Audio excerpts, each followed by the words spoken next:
Vətənin torpağı daşı danışdı. Şəhidlər qanıyla tarixlər yazdı. Qəhrəman oğullar canından keçdi. Vətən deyən qəlblər ölümsüzləşdi.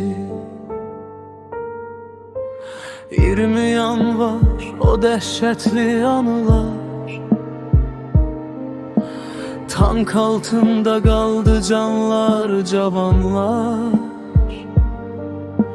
Göz yaşına bürünmüşdü analar. Azadlığı qanla aldı şəhidlər. Bakı küçələri səngərə döndü.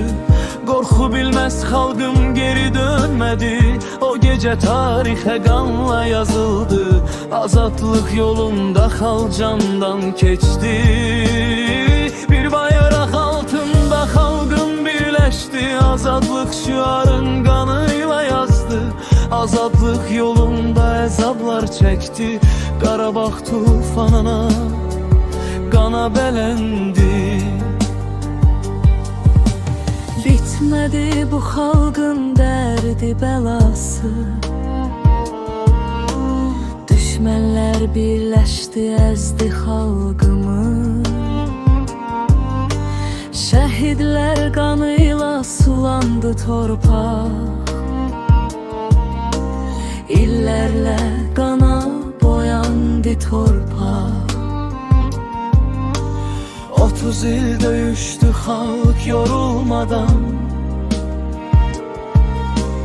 Torpağın uğrunda keçirdi candan. Dəmir yumruq oldu millətin gücü. Dünya səslənirdi Azərbaycan.